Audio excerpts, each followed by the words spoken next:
You said the wrong thing, not to your friend, not online, not in a text message you can delete. You said it out loud, in public, in Rome, and somewhere someone heard it. And now the most powerful man in the world knows your name. You have no idea what's coming.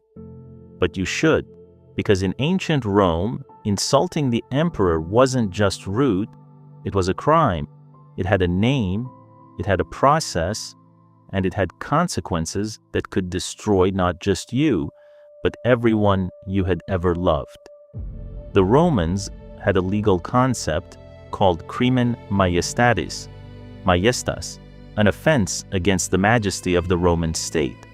Originally, it covered real treason, betraying Rome to enemies, undermining Roman authority on a grand scale. But over time, especially once the emperors took power, maiestas expanded quietly, gradually, until it covered almost anything that could be interpreted as disrespect toward the emperor personally.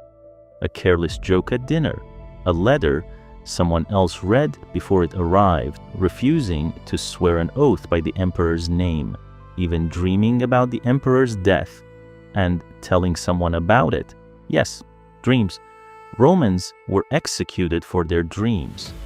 The law became a weapon, and weapons in the wrong hands get used far beyond their original purpose. Here's the part that makes maiestas truly terrifying. You didn't need to actually insult the emperor for the process to begin. You just needed someone who wanted something you had, your house, your money, your land. Because Rome had informers. They were called delatores, professional accusers who made their living reporting crimes against the emperor. And here's what made the whole system so toxic. If your accusation led to a conviction, you received a portion of the condemned man's property. You could get rich by destroying someone. All you needed was an accusation, something plausible, something that couldn't be easily disproved. And once the accusation was made, the burden shifted immediately onto you.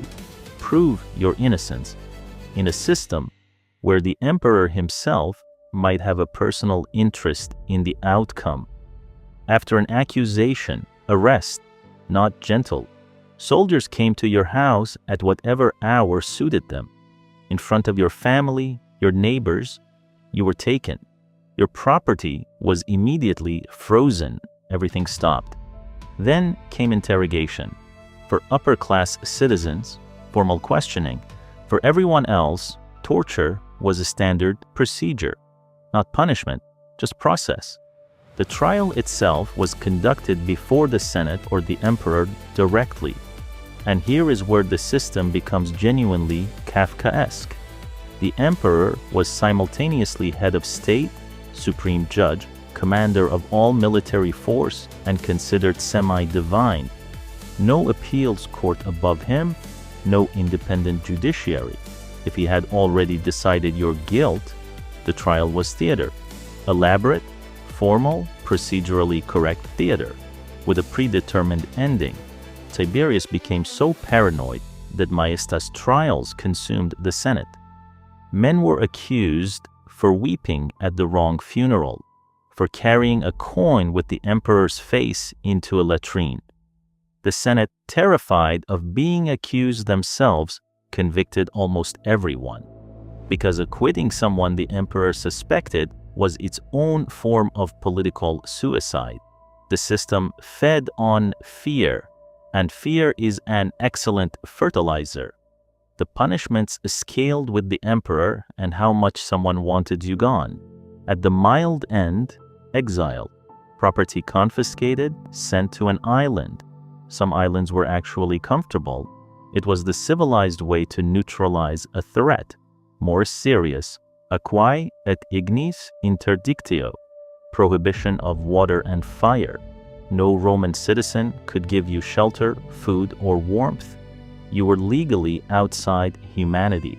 For the worst cases, execution, beheading, strangling in the Tullianum prison, thrown from the Tarpeian rock, and then there was Damnatio memoriae, condemnation of memory, your name chiseled off inscriptions, statues destroyed, family forbidden from mourning you.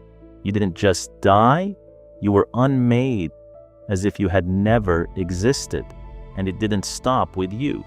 Your children could be executed, not for what they did, but for what they might do someday to avenge you. Your slaves were tortured for anything you said in private. Your entire social network became a liability the moment your name appeared in an accusation. One accusation. Clean everything up at once. Seneca the Younger, philosopher, one of the most brilliant minds of the 1st century, Nero's own tutor, spent years navigating the imperial court. It didn't save him. When a conspiracy against Nero was uncovered, Seneca's name came up. Not as a confirmed conspirator, as someone else said might have known something. That was enough. Nero sent a soldier to Seneca's villa. Seneca was told to take his own life. He spent his final hours dictating philosophy to his secretaries, finding peace in the only way he knew. He died because someone mentioned his name in a conversation he may never have been part of. Agrippina the Elder, granddaughter of Augustus, a woman of extraordinary political courage, spent years making no secret of her contempt for Tiberius. She refused his choices. She accused his favorites openly. Tiberius had her exiled to an island and cut off her food supply. Slowly, she refused to give him the satisfaction of suicide. She simply stopped eating entirely. It took years. Tiberius later told the Senate he had shown great clemency by not strangling her. The Senate voted him thanks. Not everyone died. The trick, as Pliny the Younger observed after successfully defending several accused men, was not innocence, not justice, invisibility. Be useful enough to be worth protecting. Have patrons powerful enough to want to protect you. Never give anyone a reason to start looking. Be so clearly beneath notice that the system's eye never falls on you directly. That was the survival strategy in the most sophisticated empire the ancient world had ever produced. Maiestas reveals something fundamental about power. The system didn't start as a machine for destroying innocent people. It started as a reasonable legal concept protecting the estate from genuine traitors, but it had no immune response, no mechanism to stop itself expanding, no protection against bad actors using legitimate tools for illegitimate purposes. And so it grew, until words became crimes, until dreams became evidence, until the Senate convicted whoever the emperor pointed at, because the alternative was being pointed at yourself. Rome didn't fall only because of external enemies. Rome fell in part because it built systems that aided from the inside, systems that rewarded accusation over truth, that made survival dependent on compliance rather than merit.